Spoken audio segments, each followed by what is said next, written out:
Scanos Wagwego, peace and wellness to all of you. Ewehahami ni gyasong. My name means she carries flowers. Otahioni ni Wageshode. I'm from the Wolf Clan. Gayakono ni Wakwenzode, and I'm from the Cayuga Nation.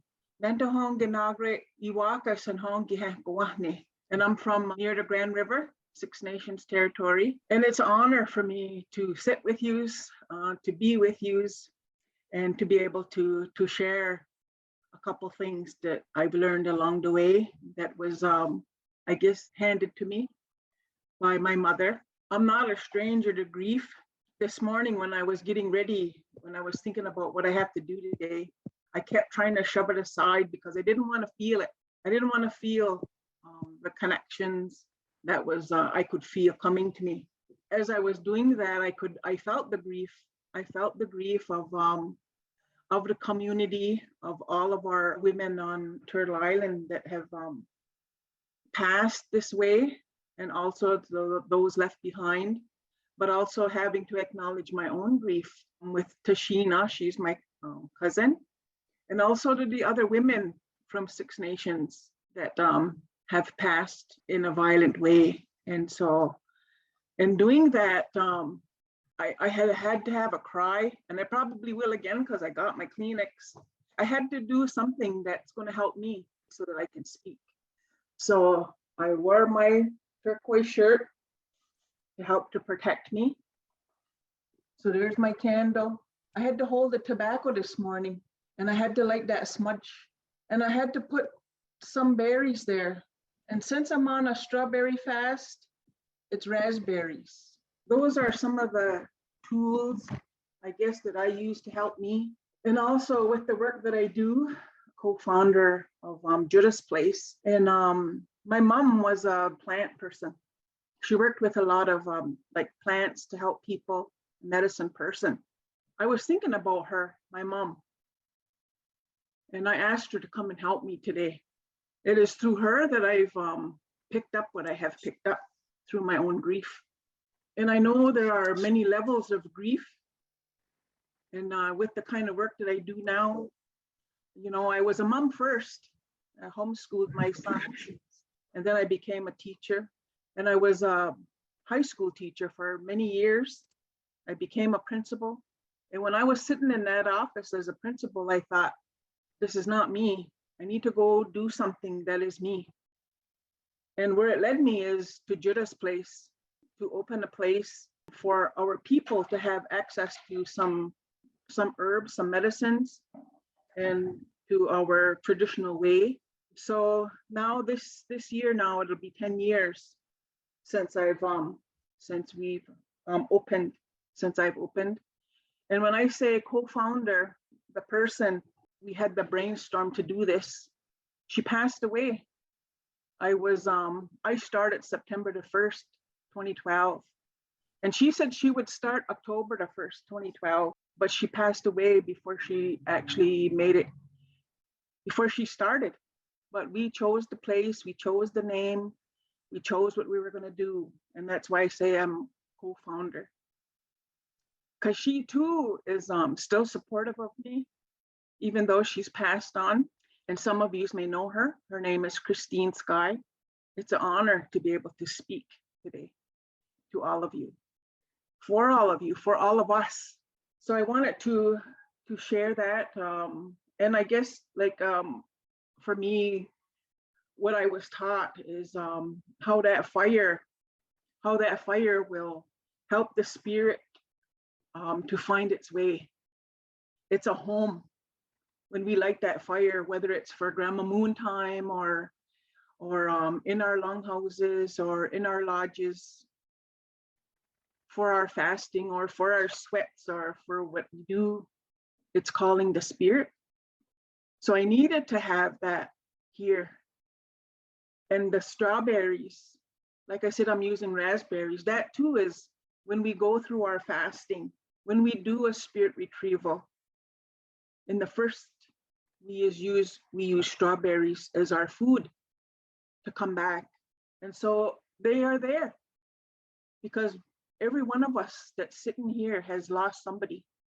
Maybe not everybody has lost to a murder, or maybe we didn't all have a missing person, but we have all had losses. And so as we talk about that, then the spirits come.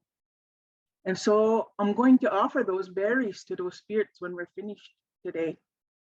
And that water, when we do spirit retrieval, when we come out of our fasting, that's the first thing what we do to help to ground us back to Mother Earth.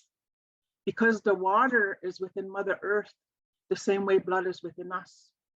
And that will help to ground our spirit back to the earth. And that too, I will offer to the spirits that come today, because we're not sitting here alone. And the tobacco that I burned when I first started, and as the film got finished, the video finished, I burned some more tobacco, because it's important for me to have that there. That's one of my tools. And to let the beings, the four beings, know that we need them to be with us right now. I need them to be with me right now. And to offer my tobacco, my sama, my oyangwawe, to the spirits. And we, all of us have helpers, and to acknowledge them, and to acknowledge those ones that's gone on, however that is, because sometimes maybe right now there's still someone that's missing of the people that are sitting here. I don't know that. So I need to acknowledge them, and I have to do that with that tobacco. And I also want to thank Lorna for her opening what she did, and hearing that she's offered us sama too, her tobacco too. So I want to acknowledge that and give you Yamago a thanksgiving for that, for opening. And also for the video, Audrey, that you created. Like you were saying, you were only given 3 minutes, but you went beyond that, so that the story, our way of what's happened to us, will come out, creating that path, so that the respect can be there for what needs to be there. I want to acknowledge too that grief, there's many levels of grief. And I've heard people say grief is grief is grief. It all hurts. But this one here, missing and murdered, it should not be that way. And we all know that. And so many times I used to ask my mom, why is it that way? So many times I asked Creator, why is it that way? And my mom told me, she said, I don't know why. She says, but don't stop asking. And that's the kind of kid I was. I asked all kinds of questions. And still today, why is it that way? Especially when I know that the Creator made us to love one another, to take care of each other, to support each other. That's why He made us, to enjoy life, to have a good life. But how can it be this way? And our teachings tell us that when we left Creator's land, we come here supported by our ancestors. We were encouraged to come. And we say that I heard, my mom was my greatest teacher. And I used to get deja vu a lot when I was a little kid. I'd say, I know what's going to happen. And I would tell her. And I go, why is that? I can't see the whole thing. I just get glimpses. And she said, it's because we're told before we come here what our job is. We're told what our path is. And when you get one of those, it means you're on your path. And sometimes what she told me is, we're given how many days that we will be here. It's like notches on a counting stick. We have those counting sticks. They will say 28 days for a certain ceremony. And they give you the stick and you cut the notches off. And when the 28th day is, okay, now we have the ceremony. They said that's how it is with our life. Each person has their own notch stick. And every day that goes by, another one comes off. And it's so hard to believe that we agreed to walk this path. When I think of a person dying in sudden death, whether it's a car accident, whether it's a drowning or fire or suicide or murder. It's hard for me to believe that we agreed, but that's what our teachings tell us. And my mom says when we was born, when we were coming here, we agreed to come. We agreed what our path's going to be like. And she said, as you're birthing and as you're coming from that spirit place, and you're coming to this realm of the earth, on Mother Earth, she goes, those memories are wiped from your mind. She says, because once you stand on the earth, you might not want to walk forward if you know what is ahead of you. So you're only given little pieces as you go, as you walk your path, so that we were able to walk our path, so that we will be able to fulfill what is there. Every spirit, every life, all life is important, no matter how long they're going to be here, because everyone, every spirit is impacting to us.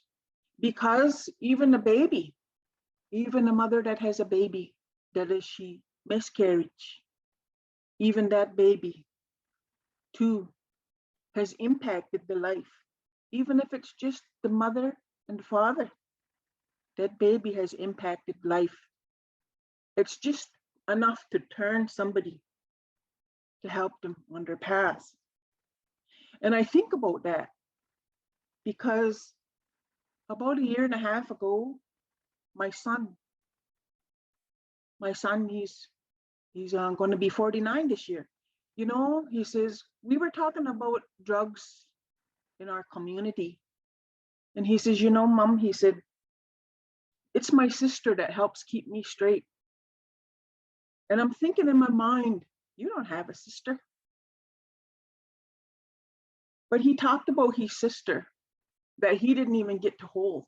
And he said, when I meet my sister, I want her to look at me and be proud of the man that I am. I want her to look at me and be proud of her big brother. He goes, she helps me. She helps me to stay straight. And I think about that little baby. It took me a long time to get over her, my only daughter I had. But I thought about what my mom said. Every spirit that comes here is important. Every spirit that comes matters. No matter how old they get. Maybe that one like that was miscarried. Or maybe they were able to get older and be ripened. And my mom said, that's our goal, is to be ripened. We're like corn. Just like corn, how it grows. We plant the corn in hopes that it'll grow. Sometimes that life gets cut short, whether it's by a bug, a corn worm that eats the base of the corn and kills the plant. Or maybe somebody's hoeing and it gets cut off. Or maybe a deer comes along and eats that corn. However happens, that corn is not able to ripen. And sometimes maybe they picked early, like how we have corn on the cob. And sometimes they're lucky and they get to ripen. So my mom said, we're like corn. We're like corn. And with every kernel of corn, sometimes when they get ripened, they can grow into more corn because we can take that one cob and look how many plants can come from that one cob. It helped me to understand about that not everybody lives to ripen, that things do happen to us. And it's important to love all that spirit, to love all the spirit, because we don't know when one of us is going to leave. When I lost my son, that was the greatest lesson I learned, because I thought, he's not supposed to die before me. I'm his mother. He's not supposed to die before me. But it taught me to care for the people around me every day, because I don't know when they're going to leave. And I don't know when I'm going to leave.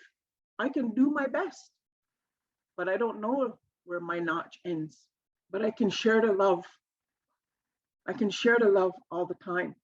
And there's a thing where we can understand sickness. I think about my mom. She lived to be 92. And when she was getting older, she got cancer. And when you see somebody go from a vibrant person and illness take them down, it's something that we can understand. She lived her life. She's older. She has this disease. But the other part is we grieve along the way as we walk beside them. We grieve. And when I think about these things, what comes to me is, but murder is a whole other matter. Creator never intended us to take each other's life. Again, he made us to love each other. He made us to care for each other. He made us to support each other. He made us to enjoy each other's company. We are a part of each other. Even us sitting right here, when we share an idea with somebody, we become a part of that person. All the things what was shared so far today, we're a part of, that's part of us now. The video that Audrey made, those ladies that spoke there, that's a part of us now. We don't even have to be in the same room, even when we do it on Zoom, because it's an idea, and that becomes a part of us. I'm just looking at my notes here, talking about this morning of how I had to have a big cry, because I thought, I have to cry now, because I know I'll cry in a presentation if I don't. So I did have a good cry, and that's okay, because it helps to move the energy, so I'm not holding it in my body. And I thought about all these ladies on Turtle Island, and I thought about how not too long ago, I felt safe to travel by myself, but now I don't feel safe anymore. And that too should not be that way. And when I think about our people, our young ladies that go to school away from us, I always encourage them to find friends, to find people there that they can stay connected to. And I gotta check up on them. And as a teacher, I guess, I think about that time Tashina went missing. And I thought about that when they asked me if I would come and speak here. I didn't know if I could, because this is the time of the year that Tashina went missing. And I remember those words. I remember them saying, oh, she probably just took off with her friends, the young people that were around her age. Oh, she's probably gone over here, like to one of our neighboring communities. And I remember having to support them through that time. And Tashina was found in April. All the whole time she was gone. She was missing. I held her mom right here and her little brother right here. Had to hold them close.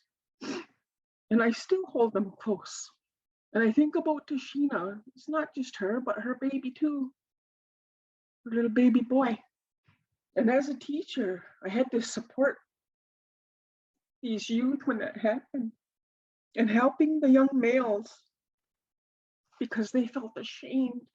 They felt ashamed to be males because of what happened to our women, because of what happened to her by a male. And they felt so ashamed of that. So I took them out fasting. We went into the woods. They were there for 3 days. There were about 5 of them that were willing to do that. And they sat with that fire. They drank our medicine. They drink red whip and white pine. The red whip is to help to get rid of the negative feelings. And the white pine was to help to get rid of the grief they were carrying as young men, help to get rid of their vicarious feelings they were having, the guilt, shame. Then they got to the grief and anger at their fellow males. And they sat with their fire and they talked among each other and they said what they were going to do to be kind to men. And I see those men today, and they are kind to men. Those are some of the ways that we help those young men.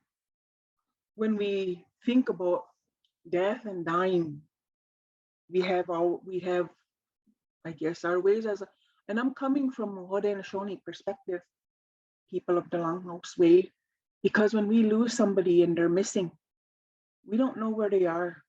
And usually what happens is we need to burn that tobacco and acknowledge that spirit, the spirit of that person, because we don't know where they are, if they're still on this side or if they're on the other side. But we have to acknowledge them, prayers, songs. And we do that for the family too. Pray for them, burn tobacco for them, to help those ones that are missing someone, to stay connected to these ones here that's still left here, that's left behind, in case their person has gone on. And we have to support them in a kind, loving way. And once they are found, again, tobacco, so that we can take care of that spirit, acknowledge what that spirit has been going through, whether they felt lost or whether they felt, when are you coming to get me? Whatever they felt, we need to acknowledge them. But in the Shawnee people, we do that with our tobacco and our fire tobacco and with our food. And then we help those, again, take care of those left behind. And usually it comes with tobacco again, and feast to acknowledge that person that they lost on their walk. Our teachings say, and great compassion is supposed to be given to the family, that there are 10 days when it's full out grief, and that our people are supposed to be taken care of by the opposite fires clans. Long time ago, it's not that way now, but a long time ago, they say their people used to move in with the family. And the family, all they're supposed to do is cry and purge their feelings, their grief as much as they can. And the people that come there, they're the ones that's supposed to get the water. They're the ones supposed to clean the house. They're the ones supposed to cook. They're the ones supposed to feed them. They're the ones that's supposed to support the family. The family is just in their grief for those 10 days to try to get out as much as they can in that time, to be free to grieve, to be free to cry, to be free to wail if they need to be free to do what they need to do for themselves. Today, people see that differently. They'll say once the 10 days is done, then that's it. But you know what? That's just the beginning. Because you have these people around you all these 10 days, all kinds of help. But you know, when they leave on the 11th day, you're sitting there by yourself, that's when grief is there at a different level. In the Haudenosaunee way, we have 1 year, they'll say. It takes for the spirit, because they miss us too, as much as we miss them. And as they're on their walk, they come back, check on us. Are they doing okay without me? And they go and walk again. And part of what I do, I've been able to see things since I was a child. And what I do sometimes, people will say they would miss their person, and they want to know, how are they? How are they? Are they okay? How are they? They want to know. And sometimes they ask me to take a look. What can I see? And you know what I see a lot of the times? I see them sitting with their counsel. They're sitting with their counsel, and they're sitting there looking on like a big TV, a big screen TV that has no ends. And they're looking at their life. Remember when you were 7? and this happened. Remember when you were 10 and you helped this person. Look at this person, what they went on to do. That's what it's showing. They're going reviewing their life. So they go back and forth.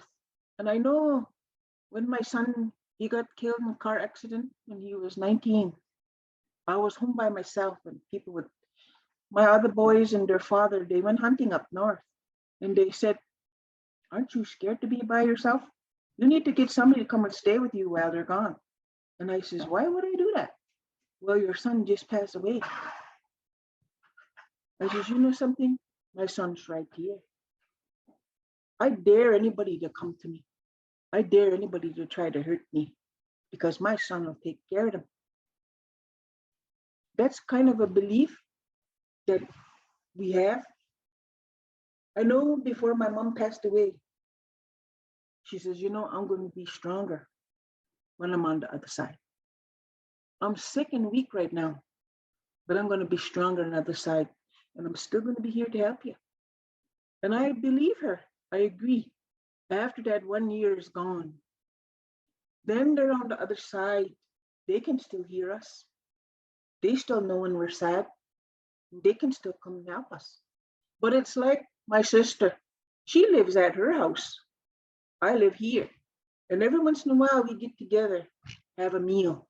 When the meal is done, after we're talking, visiting, meal's done, she goes back to her house. I stay here. She's got job and responsibility over there. And so do I here. It's the same with our did. They have a job responsibility over there too. And we have ours here. And we're supposed to finish all our days. My girl, she'd be 35 years old now.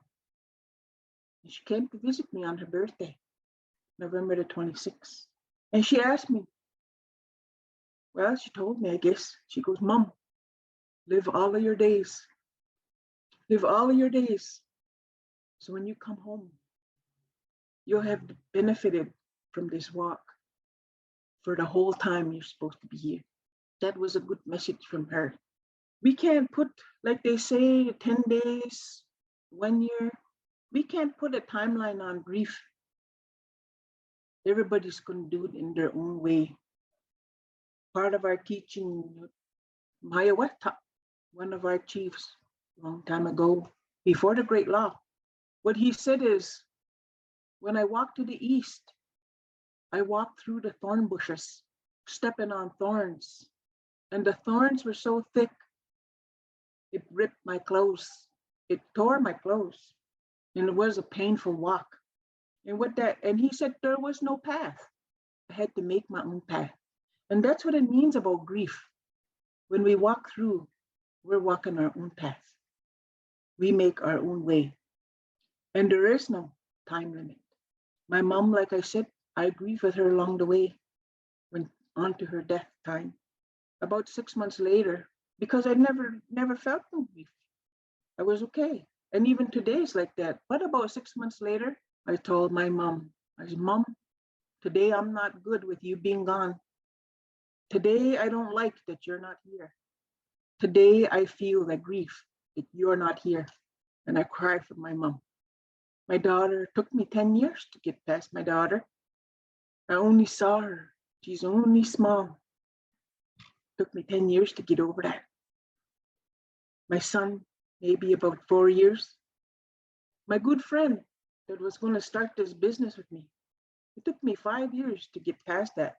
When I say that, I mean when I say I'm going to be okay. I'm going to be okay. I'm okay with you being on the other side. That's how long it took me. So I know there's no timeline. And each one of these was different. So when we talk about different things, part of what we've seen, what we have to do, some of it is a trauma. Some of it's a trauma. Like what I mean by that, it's like you see the death, or it's like this, somebody murdered one of our people, or we might come upon it, maybe suicide even. We come upon it as tragic trauma. And part of that is we have to get cleaned off. They have to get cleaned off. The first thing what they do when there's a death is they get a deer hide. They make ties. They make a leather band. They put it on the wrist of the little ones, left hand, sometimes both of them. And I asked my mom, why do you do that? I was just a kid. She says, you know, that deer hide represents you're still tied to us here. Because when someone passes, they go to a nice place and all they want to do is everybody to feel good. So they want to take the little ones because they know this world, this life is hard life sometimes.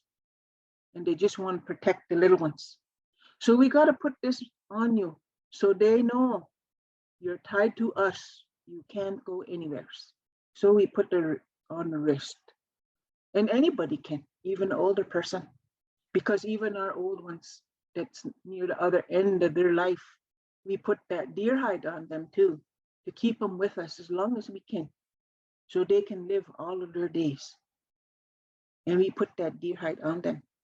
Another thing is, when it's a trauma, we wash their face with a deer hide, white deer hide, because when you tan a hide, it turns white.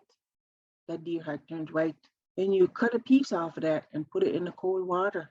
And you burn tobacco for it. And you ask the deer, because for us, within the Shawnee people, we see that deer as gentle animal. Gentle.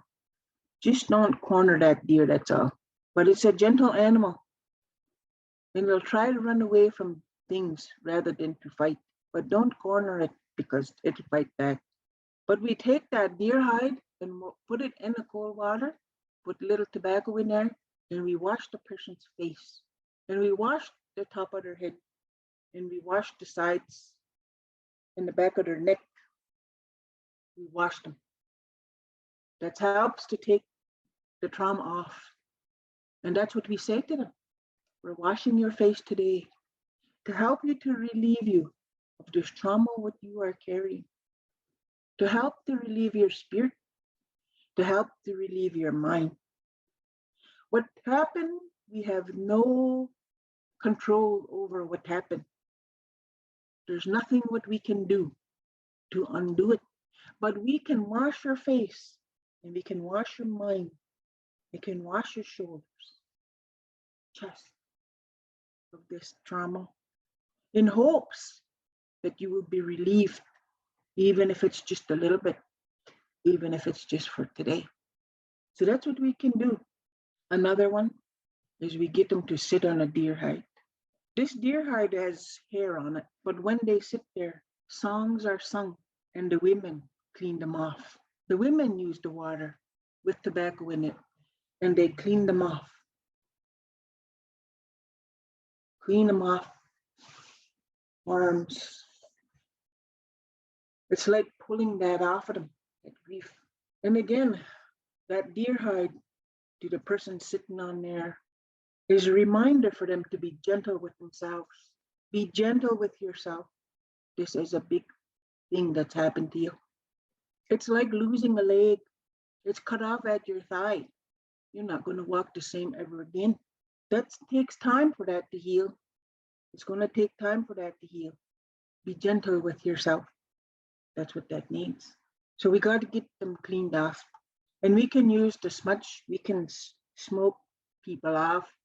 But in the Shawnee people, we use lots of white pine for this one. Because the white pine is about peace. The white pine helps to release our dead. So we can use that, the needles of it. Or we can use cedar.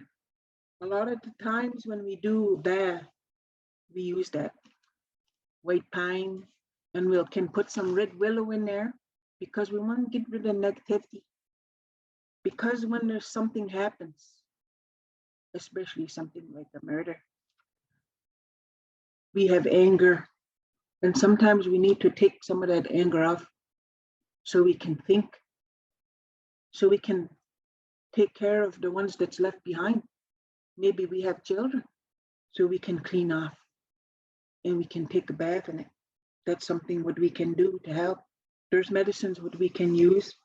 With the grief tea, what it does, it helps to wash the grief from our bodies. I heard earlier on that video, try to take care of yourself. And what that means, it means eat well. You don't even want to eat. Try to. This grief tea will help wash the grief out of our bodies. What we're holding inside, what we don't let go. Because sometimes we don't like to talk about this, because it's almost like if I don't talk about it, it's not real. Disassociate, deny it. We heard that on that video.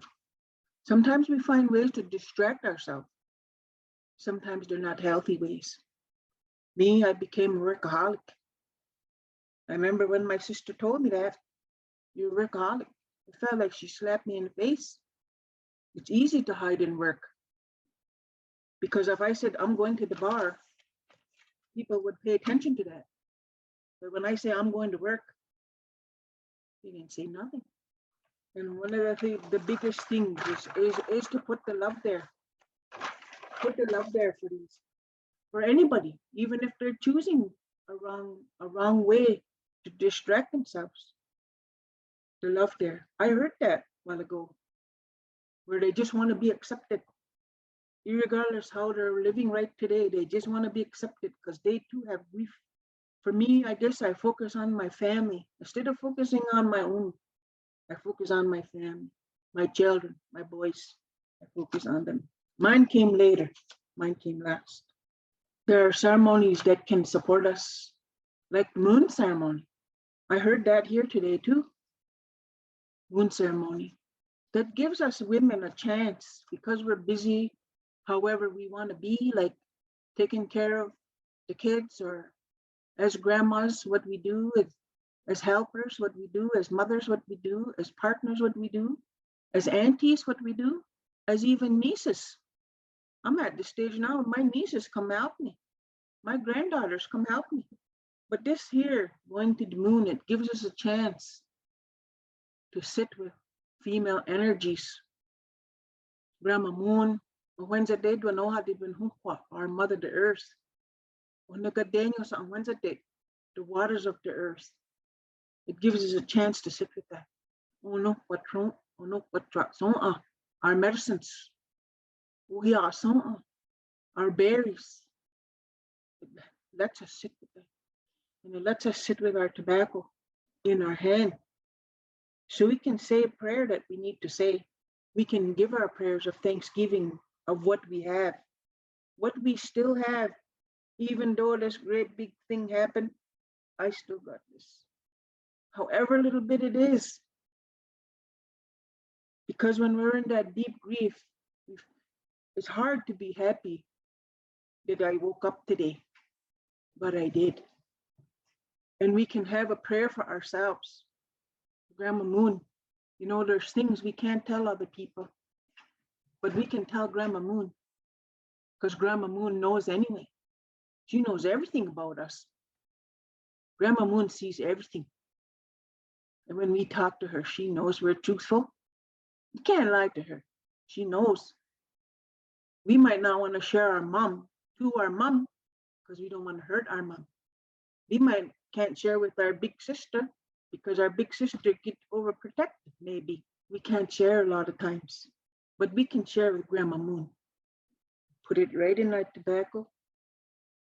And some people make tobacco ties. It's all good. Do what you gotta do. Do what your people do. Since my daughter died, I think I've been going moon ceremony. I have a moon ceremony at least once a month. Sometimes 3 times, depends on what I gotta do. If somebody asks, sometimes like that. But even my son, he lives next door. I got my fire going. He says, Mom, can I come to the fire? Come to the fire. It's okay for men to come to the fire too. They hold their tobacco, they sit there. My mom told me, she says, get those boys to sit with you at the moon ceremony. Let them hear the women talk, because it'll help them to be good men, be good partners. They too have feelings they need to share with Grandma Moon, and they can put their tobacco in fire. There's other ceremonies what we have too, 4-string ceremonies we call wiping the tear ceremony, and that's a clearing off too. That's part of Hiawatha's. Hiawatha. He was that chief I was talking about that walked through the grief, and he recognized himself as being being able to see, not being able to see because his head's always down, lose the sun. His eyes were so full of tears, he can't see clear. The people that love him, his people, the things what the Creator put there to uplift his mind, he couldn't see it. His eyes were too full of tears. He couldn't see those things, and his mind went more down. He acknowledged that he said his ears was plugged, as if the person that was lost plugging his ears. He can't hear the things what Creator put here to uplift his mind. He can't hear words of encouragement from his people. He couldn't hear words of love from his family. He couldn't hear Creator's message. He couldn't hear the songs. He couldn't hear the birds sing. And it made him go more down into his grief. He acknowledged that he had this big lump in his throat, constricted throat, that he couldn't eat no more. And it was affecting his body, getting weak. He couldn't speak. He couldn't speak what he needed. He quit singing. He quit putting words of love to his family. He quit putting words of encouragement to his people. He quit sharing Creator's message. He quit singing. And it put him more in the deeper grief. And he could feel in his body aching with the grief what he carried. So he said, if I met a man like me, he said, I would take leather, the softest leather I could find. I will make a medicine for him and wipe away his tears so he could see again, even if it's just for one more day, that he would be able to see the people that love him, that he would be able to see his people, that he would be able to see what Creator put here to uplift his mind and spirit. That's what I would do if I met a man like me. And if I met a man like me, I would tell him, I know that you can't hear anymore. And what I would do is I would take the down fluff of the eagle and I clean out his ears so that he would be able to hear. He would be able to hear the birds singing. He would be able to hear words of love from his family. He would be able to hear the words of encouragement from his people. He would be able to hear Creator songs. He would be able to hear Creator's message, even if it's just for one more day. So it would remind him what is there for him. And if I met a man like me, I would tell him, I know that your throat is constricted. You can't speak anymore, that you can't even ask for what you need. I would take this water, the purest water that I could find, and I would give him a drink. And I would wash away that lump in his throat so that he would be able to eat again. He'd be able to drink again. And he would be able to speak again, to say words of love to his family, to say words of encouragement to his people, so that he would be able to sing and would be able to share Creator's message, even if it's for just one more day. That's what I would do if I met a man like me.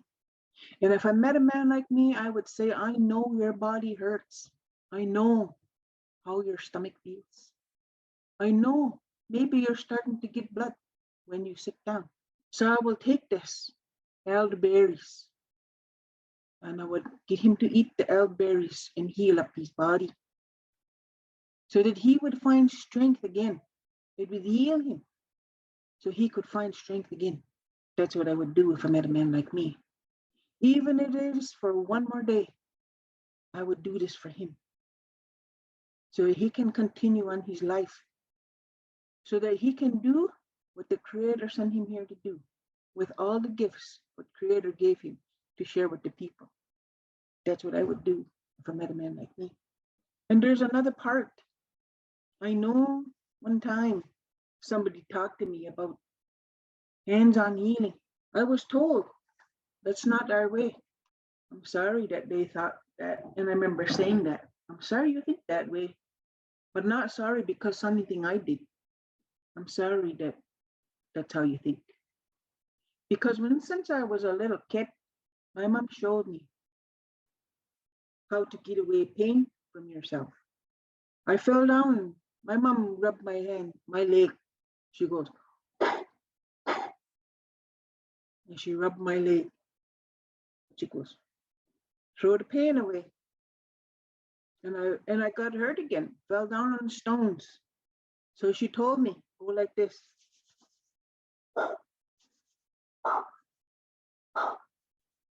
And rub it there, rub it in, and then pull the pain, throw it away. My mom taught me that when I was a little kid.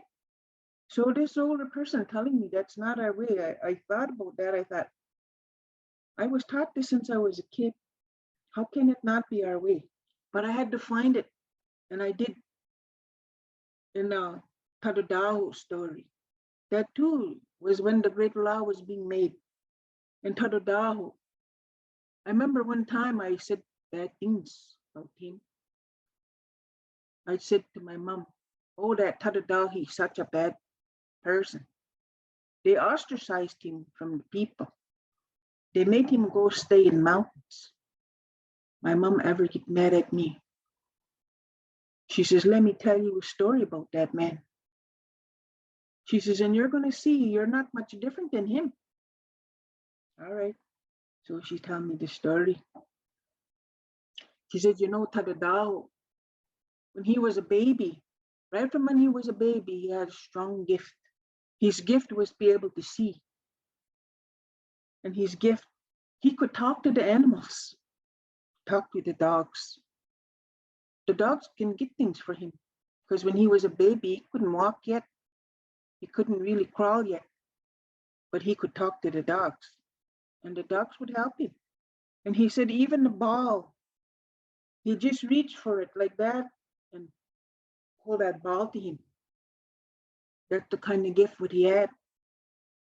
He says, and she says, and the people got scared of it because they didn't understand that and they'd never ever seen it in such a small child, in just a little bit more than a baby. And as soon as he could talk, he would tell his mom, you better make extra food because we're going to get company. At first, you don't listen to him. But finally, it would happen all the time. So she would listen to him. And then sometimes he would say, don't listen to this woman's coming because she's going to tell you stories. She goes from house to house, tells stories. Don't listen to her. And sure enough, this lady showed up and talking about gossip. After a while, when he could talk plain, people could understand him. When people come to visit his mother, he would tell them, you need to go home and you need to do this and you need to do this or else this won't happen. That started getting out and people start getting afraid. And the mother heard, they're going to try to find a way to get rid of him. So what she did is she took him into the hills, Onondaga territory. And at first she will come there and stay with him like a picnic. After a while, she brings him food. Then she says, I'll bring you food. I'll bring you food. But she wouldn't stay there with him. After a while, she would bring him a couple of days worth of food. And after a while, she didn't come back. But the bears were watching him. And they came and they looked after him. They took care of him. After a while, he grew into a man. And he could see across the lake. And he could see his people. And he will holler from there. They could hear him. They could hear his anguish because he knew whenever he wanted to go back, he would think, they're going to kill me if I go there. So he stayed where he was. and missing his mother, missing his family, missing everybody, being ostracized since he was a little guy just for because of what he could see, what he could say, what he knew, and what he shared. My mom looking at me when she's telling me that part. She said, I never want you to say anything bad against him again because you're no different than him. Then she talked about the great law being made and how people had accepted it, except the Onondagas. They couldn't accept it because they said, we got a problem. And what they did is they recognized him and what he carried. So the peacemaker says, let's go and get him and help him. Let him help us with this. So they had to go, and he found ways because he could call the eagles, he could stir up the water, he could do different things to distract them from what they were coming to do, because he thought they were coming to kill him. So the peacemaker said, we're going to sing him this song, peace song. And we have this Jigumsa say her name was. She didn't have no family either. She too was ostracized from her community. But he said, we're going to need you someday and we'll send for you. So they did. Because this person here, nobody would claim him, this Tadadao. Nobody would claim that man. They don't know what clan he is, what nation, what family he comes from. So they got this Jigumsa say, this woman. They said, we want you to be his mother. And we want you to go to him. And we want you to show him love, because that's what he's missing. He's missing that love, care. And we want you to show him that. He's been a long time without his mother. So she agreed to do that. So they sang that peace song. And as they sing, some of you might have heard it, but he's got snakes in his hair. And what that means, it's like he's thinking is so negative. But they said you could see them fall away from him. And his body was all crooked. Just like we talk about how they grieve, your body hurts. That's how his body was. So they made it to him. All the ones that was there, they said, look at him with love in your eyes. No matter what he does, keep your focus. Look at him with love. No matter where he looks, he's going to see love looking at him. And that's what they used to help him. They used love. And then they said, okay. The peacemaker said, I brought your mother. Your mother come to get you. And Jigumsa say came over.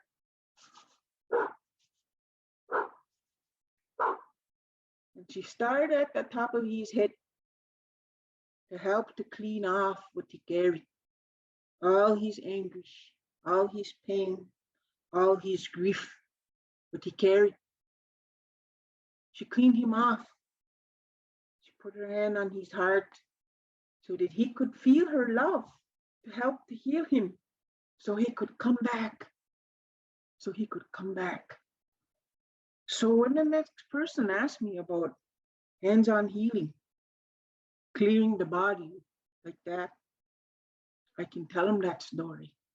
But my mom told me, because that's where it shows. We can do that. It's okay to do that.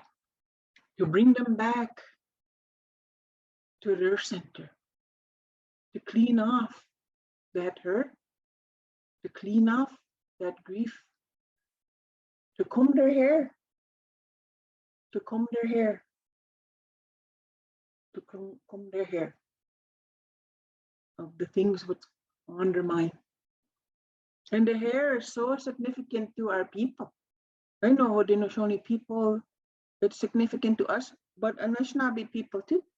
Comb our hair, we're supposed to save it, take it to moon ceremony, sacred fire burden. Or sometimes we cut our hair when we're in deep grief. Sometimes we cut our hair.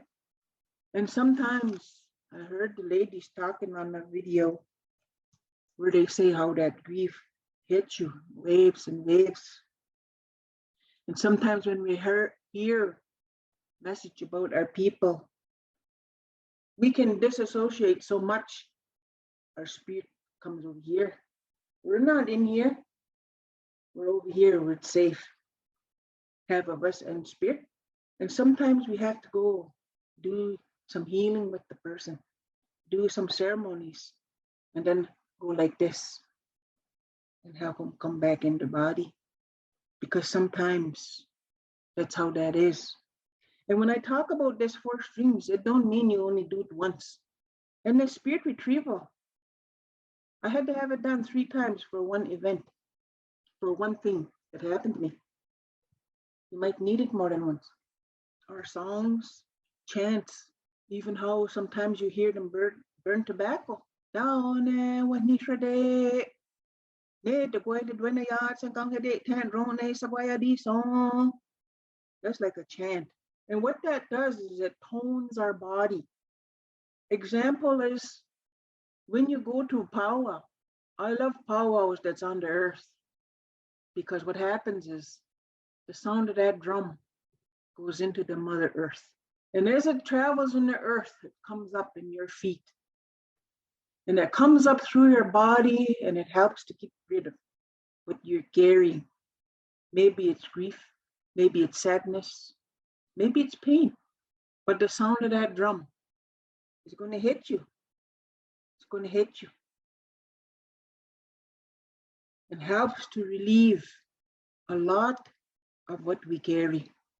And then first thing you know, you're going to start bouncing around listening to that music. Maybe you're lucky. Even if you're in a wheelchair, you can still bounce. And what does that do? It's helping to move more of that out of your system. If you're lucky, you can stand there and you can move your feet too. You time with it. That's power. And there are many other ceremonies that people have. I think about us when we go Ganosiske to the longhouse and listening to our songs. Some of it men chant and the women, they clap their hands. In time with the music, that's taking that away. It's healing for us to go to our ceremonies, to listen to that drum, to listen to the shakers, to listen to the songs. It moves the energy out, makes it way for positives to come in. The other thing is remembering our connections to creation, to Mother Earth, and all that she carries for us. Those are all our relations. We're not different than them. We're his mother laid, and she turned herself into part of the earth to make a bigger earth for us. That's where he went and picked the dirt up from. When he made that first man, when he made that first woman, that's where we come from. And everything else that he made, we're related. We're related to that stone. That's why they say, grandfather, we're related to those trees. That's why we can use it for medicine. We're related to those grasses. We're related to that water. How lucky we are. How lucky we are. We're related. This happened to me last March, almost a year. I had to go to the water. I had a moon ceremony before that. And in this moon ceremony, I took a 4-liter bottle, jug of water. And when I did that moon ceremony, I held that up, that jug of water. And I asked Grandma Moon to make this a medicine. I says, because I want to give it to the water. I want to put this into the water because I know that water goes all around the earth. It goes within the earth. Every drop of water that ever fell is still here. And we have a responsibility to keep it clean. And I know these prayers that I put here are going to go all around the earth because the whole earth needs healing, not just Turtle Island. What happens on the other side of the earth is going to affect us. I need them to be healthy too. What we do here is going to affect the other side of the earth. I needed to go to the water. So I took that from the moon ceremony, and then I went to the water. And I had my pipe, I had my smudge, I had my tobacco, I acknowledged the water, sang for the water. I put tobacco in the water. And I says, I want to thank you for everything what you did for me. Right when I first come here, I come through water. You protected me when I first come here. I want to thank you for that. I want to thank you that so much water is in my body.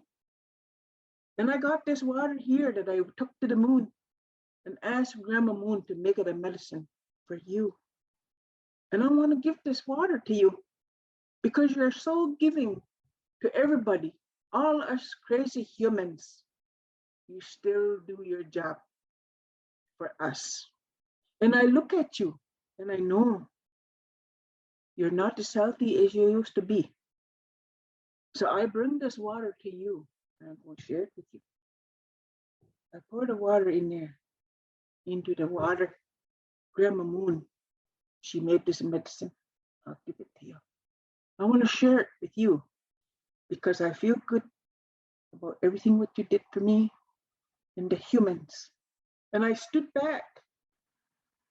I bet you 10 feet away from the edge of that water where it was coming. But that water started coming closer to me and closer and closer. And I just stood there. It's March. The water's cold, man. But in the kind of shoes I had on, I could feel the water like it wasn't waterproof. The water went past me, went past my feet, and it went back out, went out that way. And then I thought, you know, that water, come thank me for that. Another wave came, like another bunch of water came. And when it went like this, I could feel that water spirit come inside me. And it went out like that. And I go, what the heck? I come here to help you. And look what you're doing. And it did it again. And I thought, of course it would, because my body's made up so much water. I'm a part of that water. And I just had to love that water because I thought, I come here to help you. But look what you did. You came and you filled me up and you took away anything that's bad from me. And you just left the love. Thank you again to that water. I know people think I'm crazy when I talk like that, but I wanted to share that with you because that's when I can feel all my relations. That's one of the ways I can feel that, all my relations. I planted the garden. It's been a long time since I planted the garden. But I know when my kids were small, I used to plant the garden. And you know that earth, Mother Earth, it helps in so many ways. I think about my journeys through grief. And how many times my mom says, you know, take that tobacco, go lay on a blanket on outside. Let Mother Earth take some of that grief from you.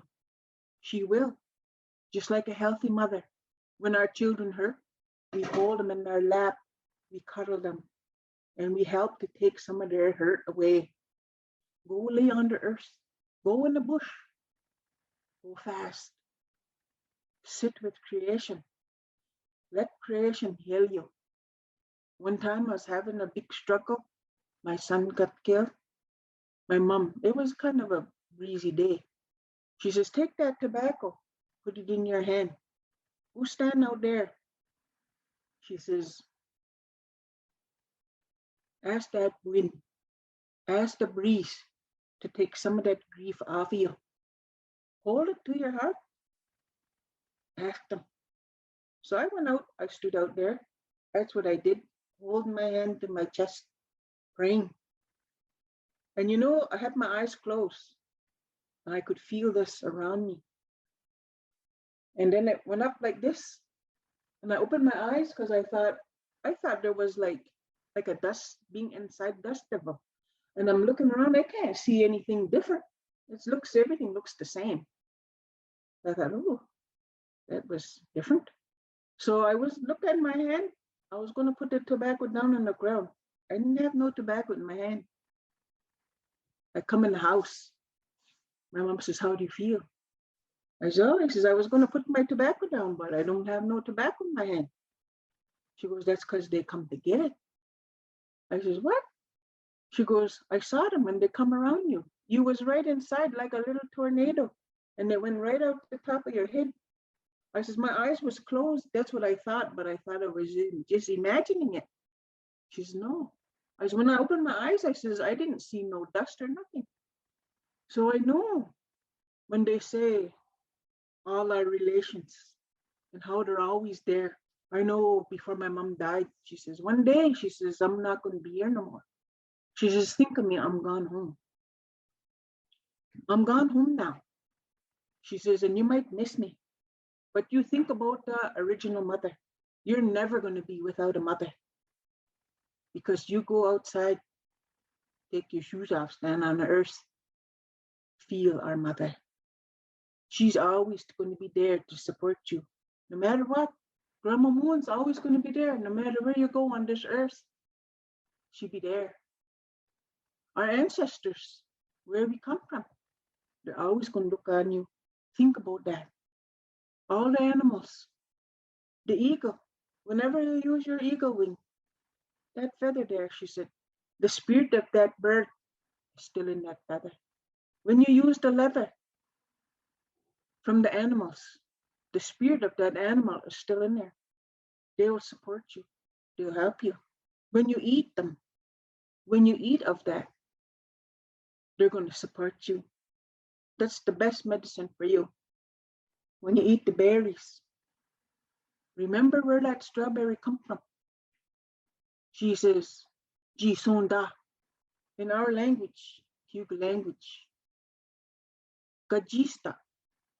This Gajista.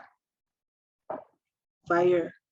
When we say Uji Sonda, Jesus in there. Uji Sonda means a star. Uji Sonda Shia means all kinds of stars gathered together. And when she says Ji Sonda, it means it comes through the stars. So that when you have your strawberry, you hold strawberry up, what does it look like? A whole bunch of stars. She says, don't forget where that come from. That come from the sky world.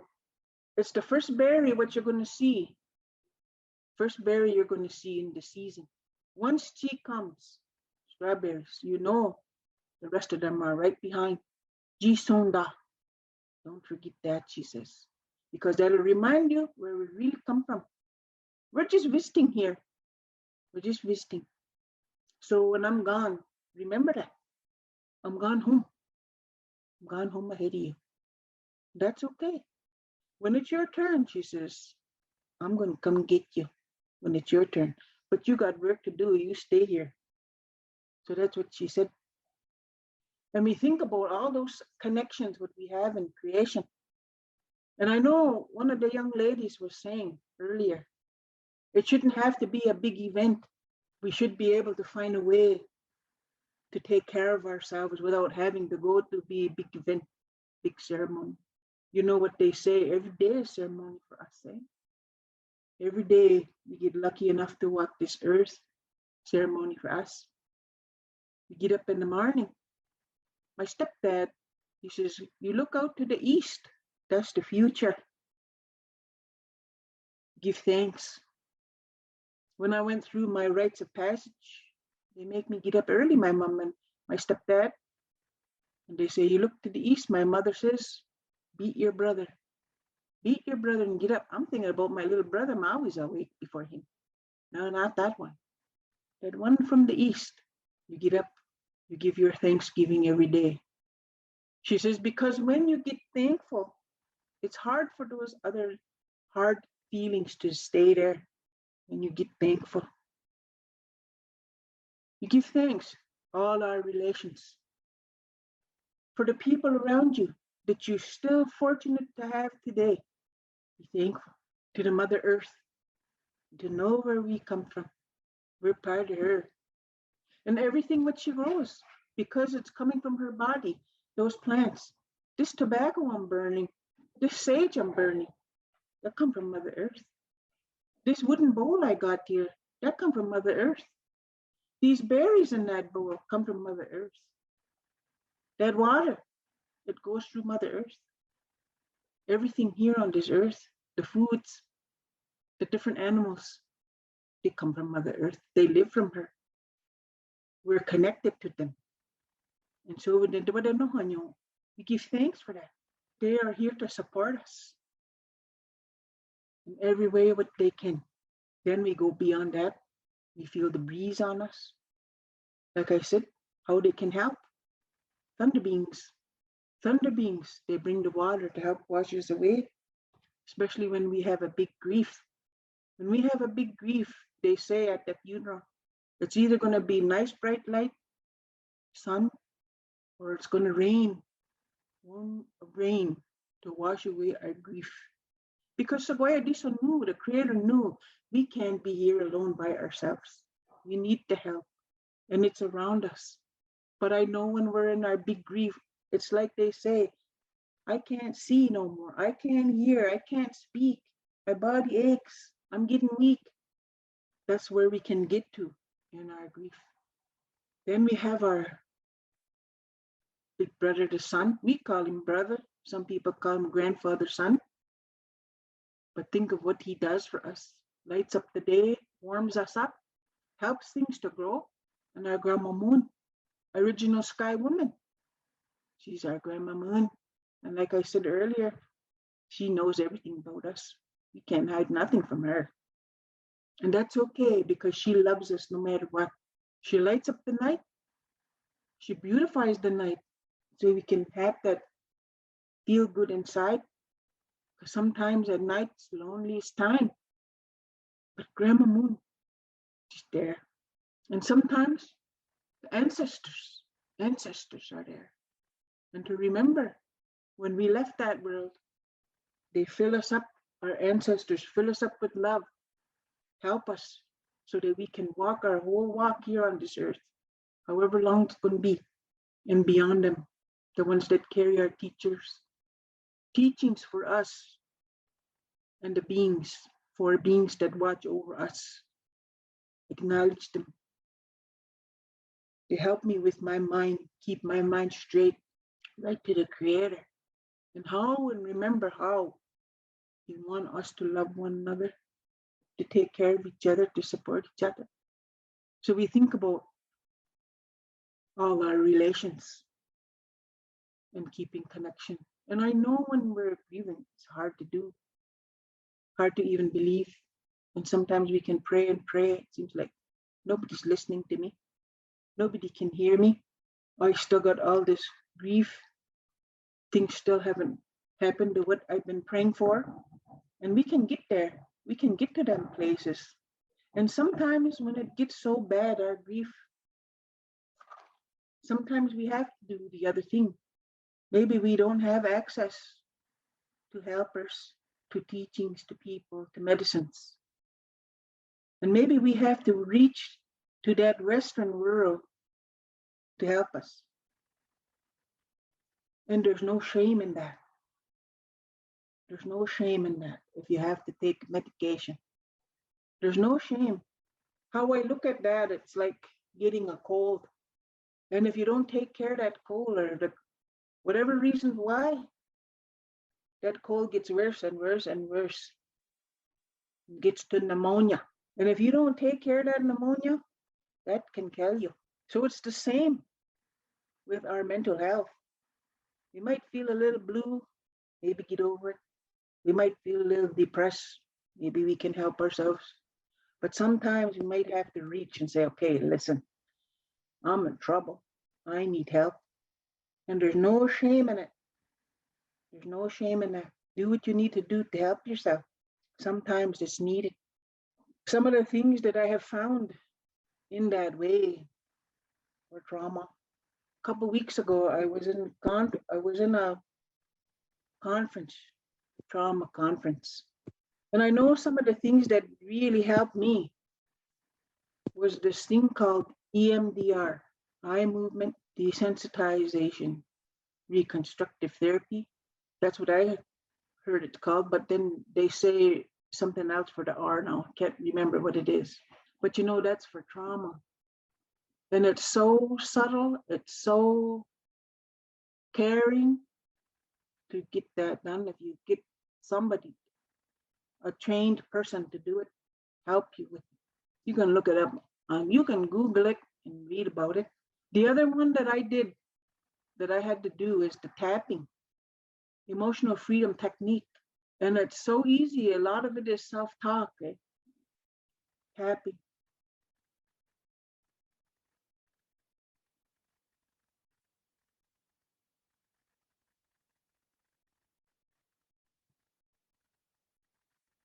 Tapping. EFT, emotional freedom technique. I had to do that when I was dealing with some childhood issues. That worked the best for me at that time. So there are some techniques what we can use. And to me, what that does, it helps to balance your meridians in your body. It helps to balance it. Sometimes we need a really good massage to help to move those energies that's stuck in our muscles, stuck in our body. Sometimes those foot soaks, a foot soak will help pull that out of us. When we use a Epsom salt, and I put some red whip, I boil some red whip and some cedar, put Epsom salt in there, make myself a good foot soak, sit there for a good hour. Usually I get ready, have it ready, watch a program on TV. By the time that program is done, I'm back. Release some of my things that's bothering me. Or sometimes in a top bath, it's helpful. And I guess the big thing for me to remember is the love doesn't die. The love doesn't die. Whether it's my daughter or her brothers, my baby boy, my mom, my dad, my brother, my grandma. And even 7 generations back, grandma, she was able to help me.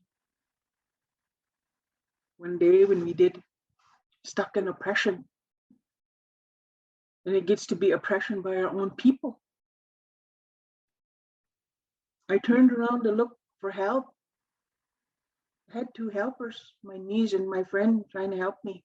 But I looked, I could see my mother, oppressed woman, her mother, oppressed woman, her mother, oppressed woman, her mother, oppressed woman, and her mother. That one there, she's just the first one to meet those ones come off of the salt water. She oppressed too. I had to go to 7th generation grandma. She still had herself about her. She's the one that helped me lift oppression from me. But when she helped me, it helped to lift between her and I, all our women that've been oppressed. And that's how I see healing. I don't give up on healing. My mom did her major healing from when she was 88 years old till she's 92. I don't give up on healing. And the thing with healing, we heal us right here. We heal the people around us. And we heal the past. And we heal forward. We heal because then our children heal, and their children, and their children. That's where I'm going to put my encouragement for everybody. But that's a big thing for me. Even though I've lost these people, the love doesn't die. And that's why you are all here, because the love didn't die. Your love for your people that you lost and their love for you is still there.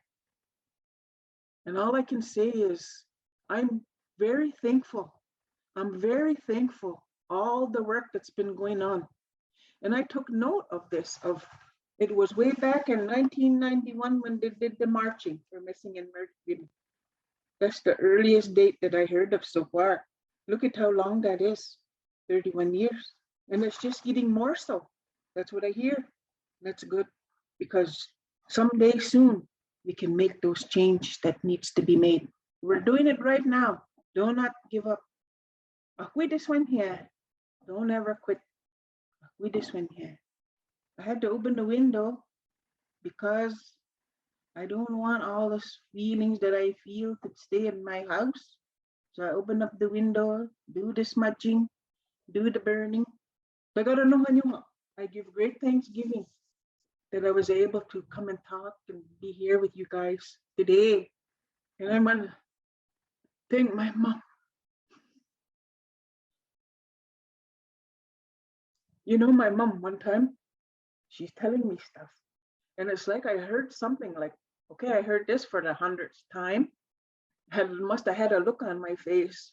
And my mom says, and I'm going to keep telling you, long as I'm alive, I'm going to keep telling you, you better get used to it. And she used to say, and one day you're going to thank me for this. This is one of those days, Mom. You sort of going to know you of what you left with me that I can share with other people, my people. There come a day when my brothers stood on each side of me to stand in who I am because it was hard. And when I did that, I seen symbols of our people right from the North Pole to the South Pole to the East to the West, our symbols. And I buckled. My brothers held me there. They said, just be who you are. So I feel great honor to be able to share with you as much as what I could share today. I would like to share a song for the women. It's a Gauntongi song, they call it. The song Women's Chant. And the song it says, I come from the sky where I come and stood on this earth. And I went all over this earth. And I'm the life giver. I want to share that with you. I hope I can find my voice, my singing voice. Then I want to sing a song for the men to honor our males. And I'll sing an Adunga song after. Negi gato iwi ang gatomis negi nande yeti konyo snake. Vano ha did when hon kwa nego tune gagong weson ton ho de gun honyo wat ne ni frade tat os days when ik wa aswatris aspoya dakama the hodat watra and it what ne ni frade. This I'm singing for all the female spirits that come to be with us today, what we're doing.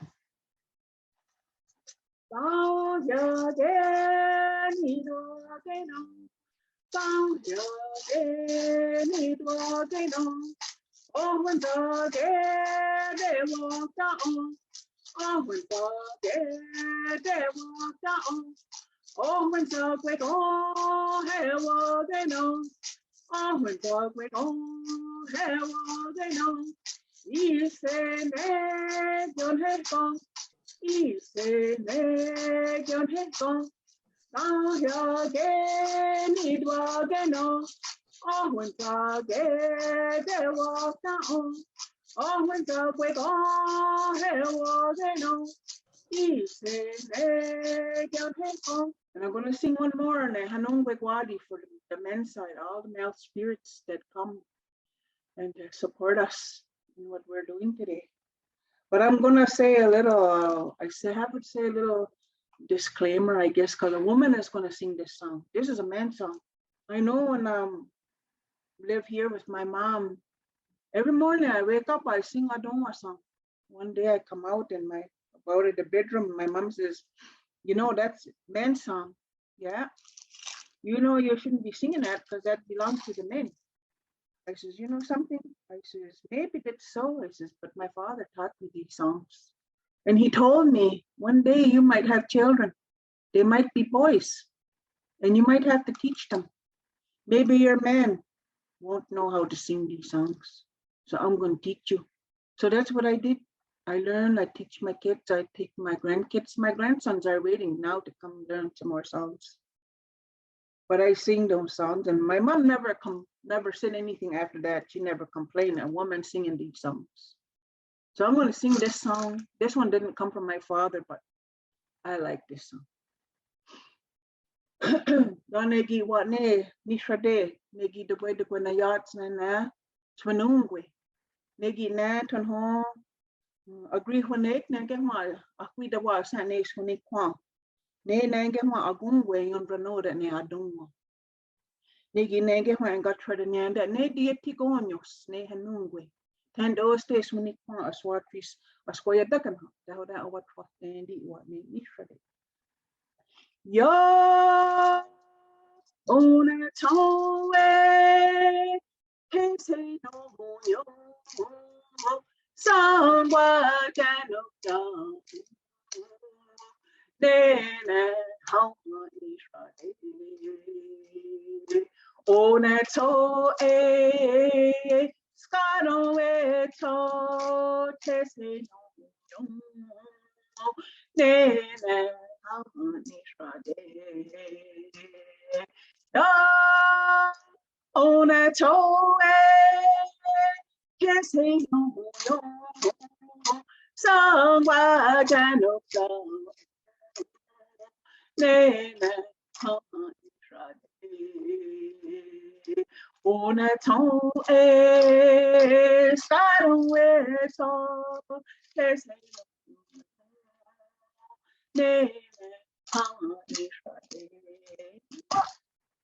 Whoa.